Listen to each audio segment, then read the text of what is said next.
Back with another video, folks. Today I'm going to be showing you guys the refinishing of my garage floor. We went with Knoxville Epoxy and Design, located here in Knoxville, Tennessee. These guys came 3 trucks deep with all sorts of gear to get the floor looking right. They had a vac system to suck up all the dust so it doesn't infiltrate and get into your house and cause a disaster.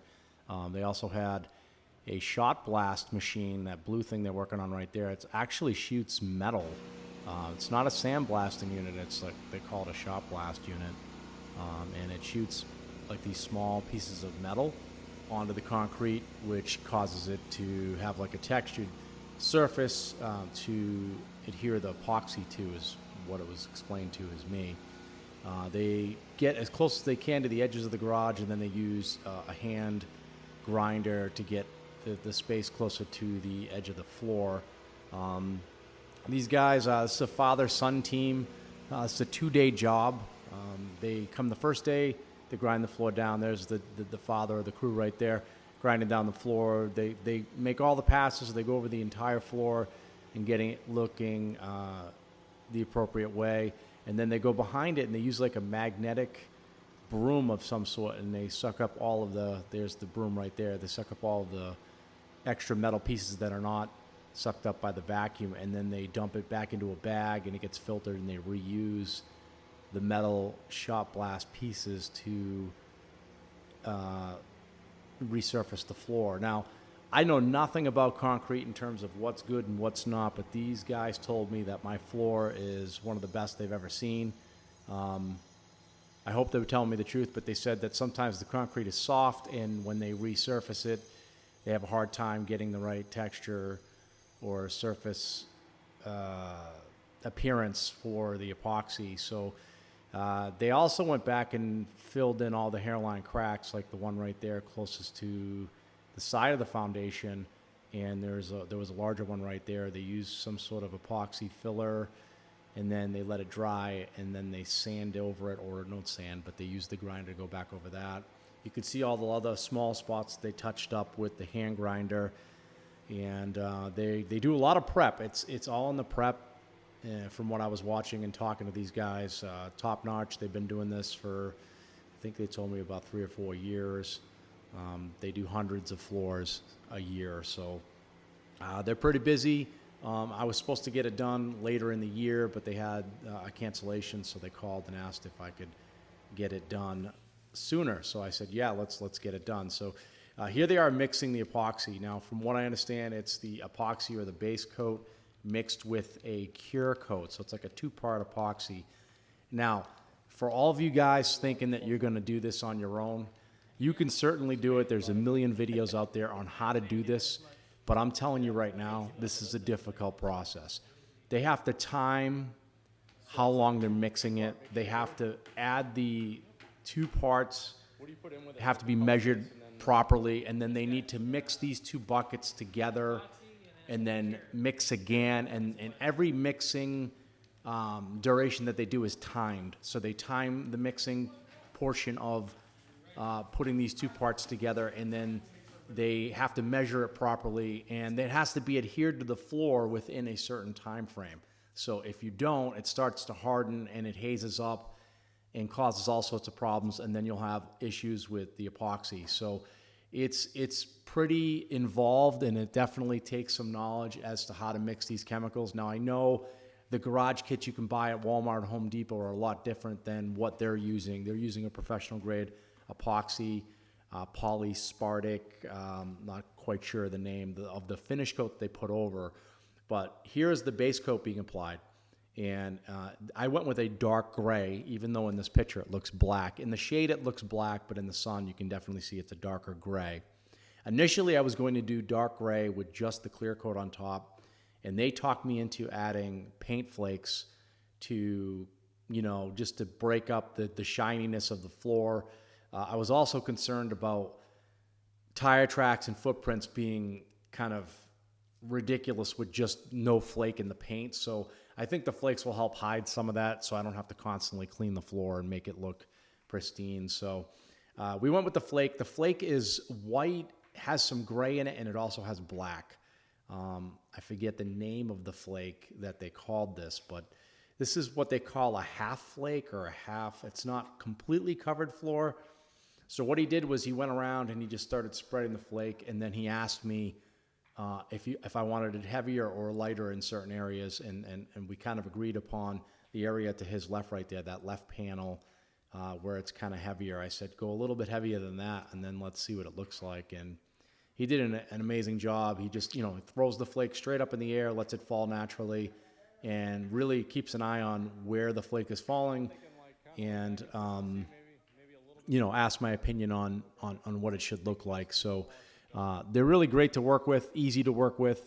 They know what they're doing. And again, I could see myself having too much in one area or too sparse in another area and not getting this done right, but it definitely takes some experience. It seems pretty easy just to throw some paint flake in the air, and you think it would come out normal, but I think there's a little bit more involved to it. Also, you have to have the spike shoes to be able to walk on the still, at this point, wet epoxy coat that they put down prior to throwing the flake. So you definitely need to know what you're doing with this. Now, here we are the next day. So that dried overnight, and the next day they came back to put the clear coat down. Now, again, this stuff needs to be applied very quickly, and it needs to be spread evenly. So there's back rolling going on, and one's pouring it out and one's spreading it, and it's really an involved process. I mean, again, I can't say it enough. I'm not trying to talk people out of doing a DIY, but I'm glad that I hired these guys to do it, because I definitely would not have the floor looking this way.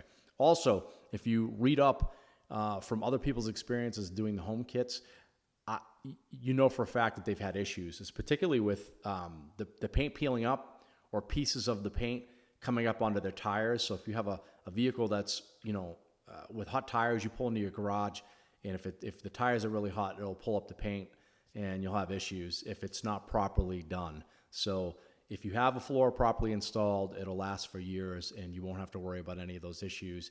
You won't be tracking paint into your house or having these paint flakes stuck to your tires.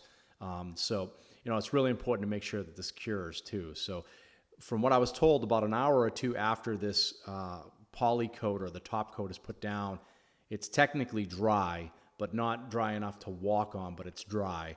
The fumes on the finish coat, the top coat, are pretty strong. So they told me to leave the garage door open as much as possible to vent it out. Now so you see what they're doing to spread out the top coat. They're using an 18-inch roller, and then they're using a smaller, like a 6-inch roller, to get the edges around the side of the garage and where the concrete ledge is, where the floor slopes towards the garage door. This is a look at the floor later that afternoon. It's still curing at this point. It's not dry, but it basically shows the appearance of what the floor looks like after they finished. There are a couple bubbles that ended up coming out, but for the most part, the floor is pristine. There's no issues at all from what I could see. This is a view of the floor, again, a little bit later in the afternoon, and you can see, depending on the light, it either looks black or gray, depending on the angle or where you're standing looking at the floor. It came out absolutely amazing, a lot better than I expected. Not sure what I expected, because again, I was kind of looking at doing a gray coat with poly only on it, like a top coat with no paint flake, but I'm kind of glad that I added it, because I think it would show a lot more of the traffic in terms of tire and footprints if I hadn't put the flake in. So again, this is a view later in the evening showing the floor. At this point, it's not tacky anymore. It's completely dry. But I was told to not have any foot traffic on it for a minimum of 24 hours, and then not have a car on it for 48 minimum. I'm going to extend that, because I want to make sure it fully dries. I left the garage door open as much as possible to vent the air, and I'm going to probably give it 3 or 4 days of not driving on it to make sure that I don't have any issues with the floor coming up at all. But again, I'm going to plug these guys. Fantastic crew. Again, Knoxville Epoxy and Design. These guys were great. They did an awesome job. Very professional. They know what they're doing. And again, for all of you DIYers out there, if you're thinking about doing this on your own, I would think twice. The price is reasonable. And if you're in the southeast area of the United States, Georgia, Tennessee, Kentucky, these guys will probably travel and help you out. But they do a fantastic job, and this is my next step towards having the garage ready to go for my Tesla Model Y that I ordered. So it should be a nice addition to this garage. I have the wall charger installed on the wall. I did that in a separate video. You can check that out if you're interested to see what that installation process is like. And thanks for following me through my Tesla journey, my new home construction projects, and kind of doing a mix mash of different videos to show everyone a little bit about what's going on here.